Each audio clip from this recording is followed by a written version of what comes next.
These days, there's no shortage of affordable devices with premium-like features. Now there's one more throwing its hat into the ring, the Realme One. Realme is a sub-brand of Oppo, and this handset is the result of a partnership with Amazon India, where the phone is launching exclusively. While we don't know the official price yet, it's expected to cost around 17,990 rupees, which is roughly equivalent to £195 here in the UK, or $266 US. And for that, you're getting an interesting slew of features, whilst also facing some compromises. The first thing you'll notice is the diamond black finish. It's a glossy finish that reflects light in a kind of polygonal pattern. This looks a lot more impressive in press photos than in the flesh, to be honest, and at first I thought and hoped it would be textured in some way. That would have been really different and unique. In reality though, it's just a trick of the light that will often go unnoticed, especially under the provided case. You could easily achieve a very similar effect with a sticker or something else like that. Still, it's nice to see a budget phone trying something a little bit different.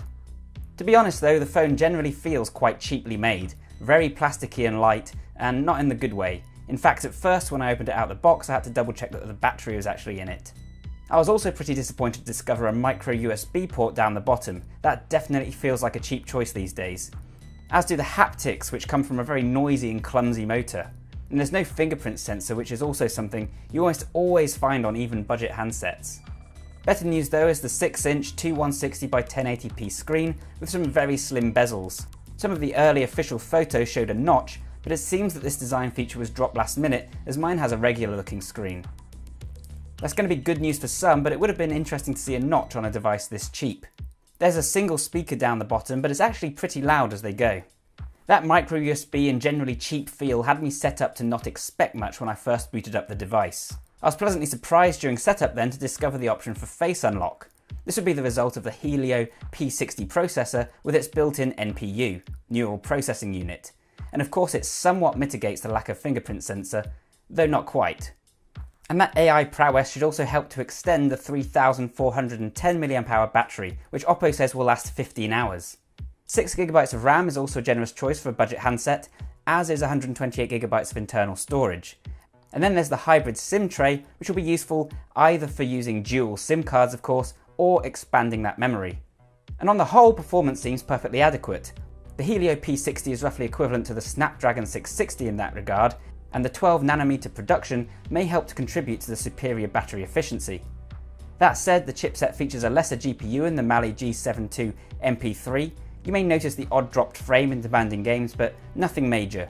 I'll be testing that out myself in the full review of course. The Realme One is running Android 8.1 Oreo with the Color OS UI layer on top. I can't say I'm a fan, but that's a matter of personal taste, and again, things seem to breeze by with nary a stutter.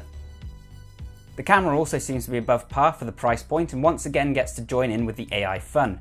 Around the back is a 13-megapixel shooter, while the front gets a decent 8-megapixel.